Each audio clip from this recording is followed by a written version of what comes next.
Здравствуйте, в эфире «Время региональных вестей». С вами Лариса Шамаева и в начале главные темы выпуска. Точно в цель. Moskva команду играет двоечен аминер, и тем дальнейшем меч бахчи любой чин гердат вохур. В Гудермесе завершился 11-й открытый чемпионат по стрельбе на базе Российского университета спецназа имени Владимира Путина.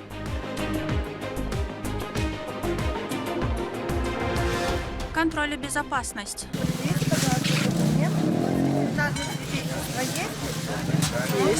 Скажите, пожалуйста. Россельхознадзор провел рейдовые мероприятия на столичном рынке.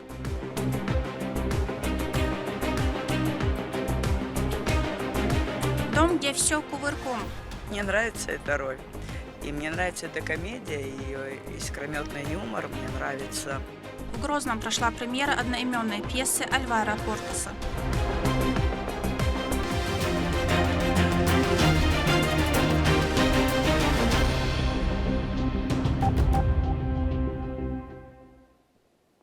В Чеченской Республике завершился 11-й открытый чемпионат по тактической стрельбе среди силовых подразделений памяти первого президента, героя России Ахмата Хаджи Кадырова. Он проходил на базе знаменитого Российского университета спецназа имени Владимира Путина. Финальный этап соревнований посетил глава региона. С итогами конкурса нас познакомит Турпал Али Тайсумов. 11-й открытый чемпионат по тактической стрельбе завершился. Он проходил на базе Российского университета спецназа имени Владимира Путина. Соревновались коллективы силовых подразделений. Мероприятие посвящено памяти первого президента Чеченской Республики, героя России Ахмата Хаджи Кадырова. Финальный этап посетил глава региона Рамзан Кадыров. При встрече он получил подарок в виде стрелкового оружия. Здесь 308 полк, весь М5, весь ей.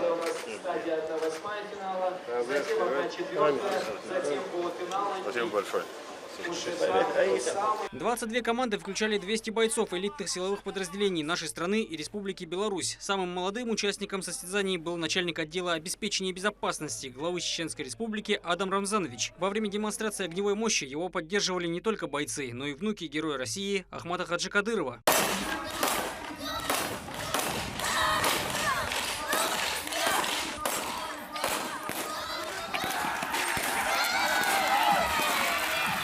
Интересно то, что Адам Кадыров мог закончить поражать мишени быстрее, но в знак уважения и честной борьбы подождал замешкавшегося соперника, пока тот не приготовился стрелять. И только после этого они вместе открыли огонь. Оппонент по достоинству оценил этот добрый жест. Инструктора подготовили 16 разнообразных упражнений, включающих стрельбу из укрытий и оказание доброврачебной помощи. Каждое задание проводилось в условиях, максимально приближенных к реальным. В завершающий день прошла эстафета «Дуэль». Это были серии выстрелов по статичным и движущимся мишеням из оружия разного калибра. В напряженной борьбе победу одержала команда службы личной охраны главы субъекта КРА. Рамзан Кадыров поздравил всех участников за успешно выполненные учебные задачи. Перед уходом он получил еще один вид уже трофейного оружия в качестве подарка.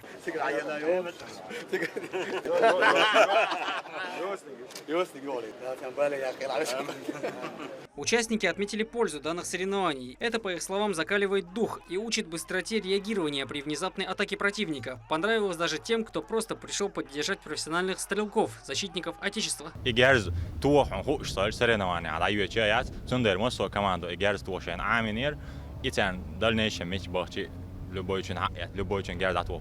Я была очень приятно удивлена, что на таком турнире присутствует команда из Республики Беларусь. Это мои земляки, и, конечно же, я за них тоже болела.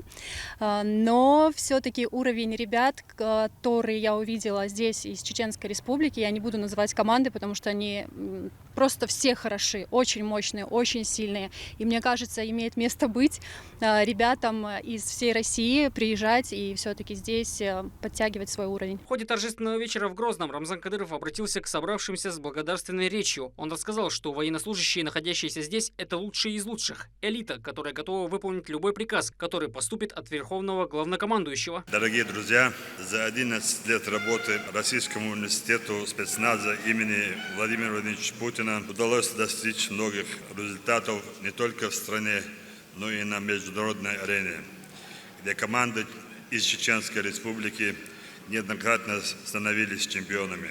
Руководство и инструкторский состав РУС всегда стараются создать для подчиненных самые лучшие условия. Занятия проходят в обстановке максимально приближенной в реальной. Важную роль РУС играет и в подготовке бойцов, которые отправляются в зону проведения спецоперации. Добровольцы со всей страны стремятся попасть на обучение именно в Российский университет спецназа из-за высокого уровня боевой подготовки. Президент страны лично ознакомился с работой университета и поблагодарил инструкторский состав за проводимую работу. На прошедшем чемпионате принимали участие более 200 бойцов из различных подразделений. Интерес к нему растет с каждым годом. Я уверен, это не предел. Поздравляю победителя и желаю дальнейших успехов всем участникам. Ахмад Сила, Аллаху Акбар.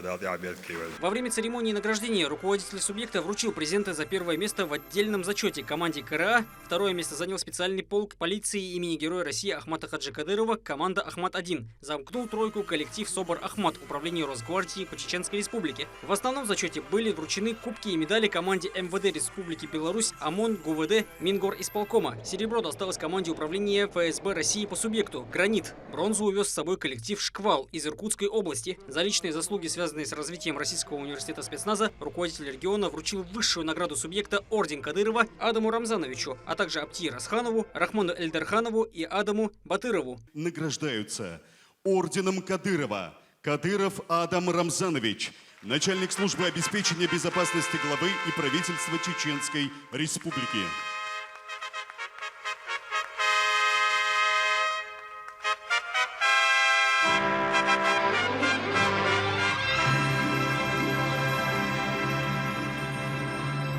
Руководитель Российского университета спецназа имени Владимира Путина Байбетр Вайханов и его первый заместитель Дмитрий Пилипенко стали обладателями памятных медалей, а еще ряд отличившихся инструкторов и руководителей структурных подразделений университета получили не менее значимые региональные награды. Медалью памяти Ахмад Хаджи Кадырова, первого президента Чеченской Республики, награждается Вайханов Байбетр Халидович, помощник главы Чеченской Республики, руководитель Российского университета спецназа имени Верховного главнокомандующего президента России Владимира Владимировича Путина.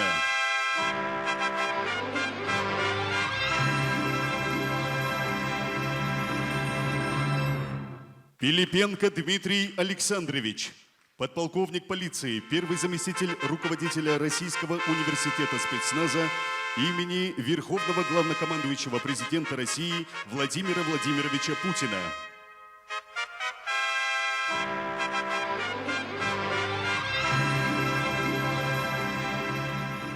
Кроме того, все команды-призеры были поощрены денежными сертификатами от Общественного фонда имени Героя России Ахмата Хаджи Кадырова, а самому главе преподнесли почетный знак за борьбу с терроризмом от председателя правления Братства Краповых Беретов Сергея Лысюка. За большой вклад в поддержку людей специального назначения Братство Краповых Беретов почетным знаком за борьбу с терроризмом главу Чеченской Республики Героя России Рамзана Ахматовича Кадырова. Командиры и бойцы подразделений армии выразили слова благодарности в адрес Рамзана Кадырова за ту поддержку, которую он оказывает военнослужащим на постоянной основе.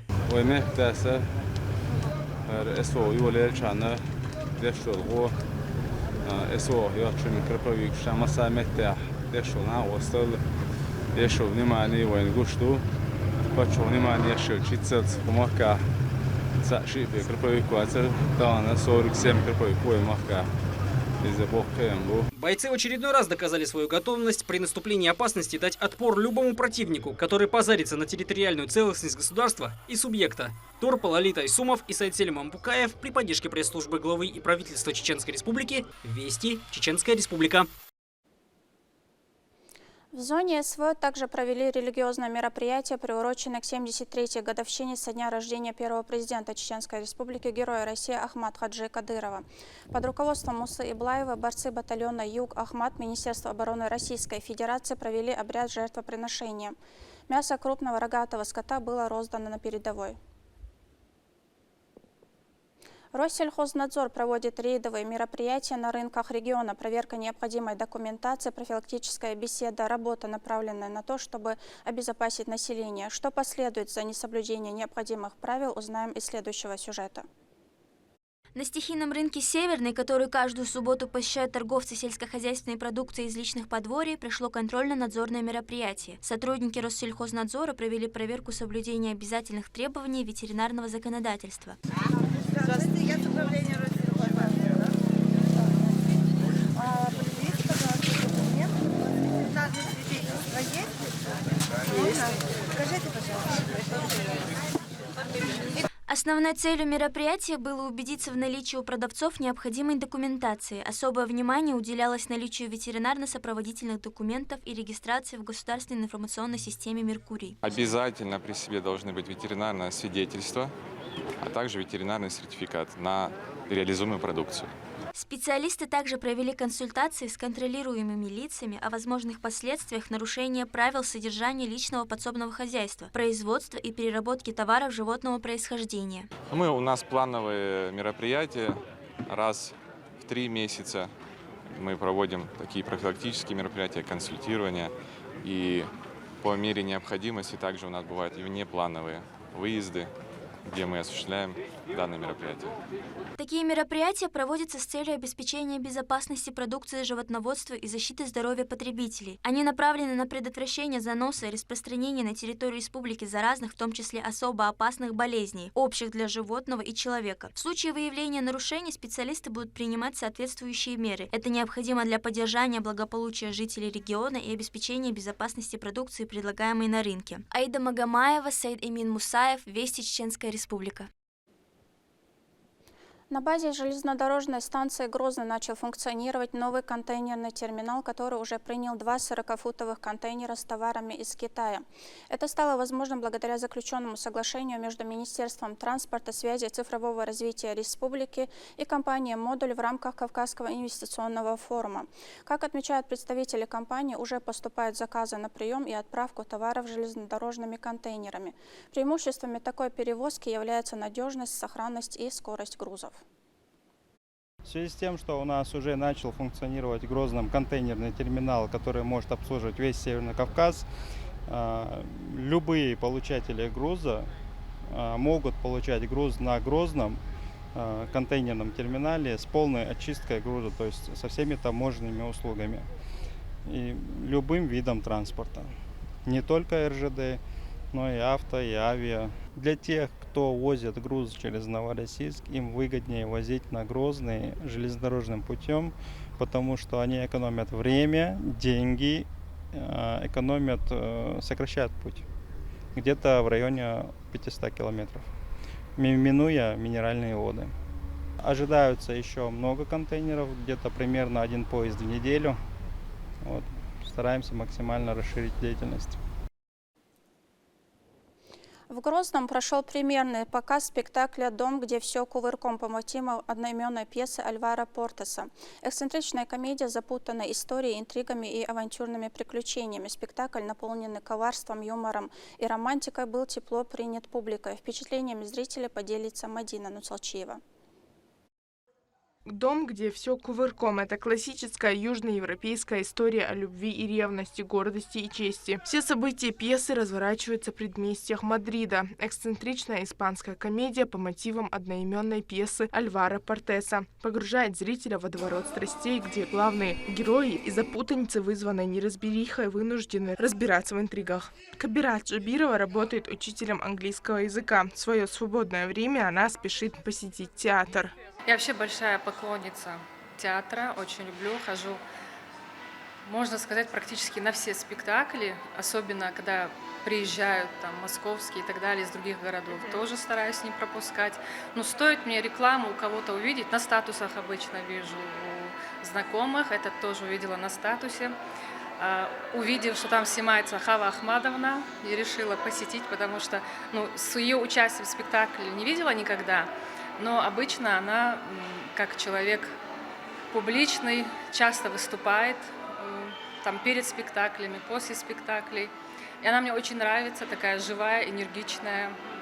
Главные герои — супружеская чета Сатильо. Сеньор Хорхе в ярости. Кто-то присылает десятки букетов в их дом. Это заставляет его усомниться в верности супруги Леонсии, которая, похоже, и рада пылающей ярости мужа. Но по ходу действия выясняется, что виновницей кавардака стала начинающая писательница Мария, живущая в соседнем доме. Эксцентричная дамочка, разыгрывая из себя детектива, решила, что своим вмешательством поможет супругам, тем самым подливая масло в огонь и так пылающей ревности хозяина. В действии задействованы как молодые актеры, так и заслуженные артисты Чеченской Республики.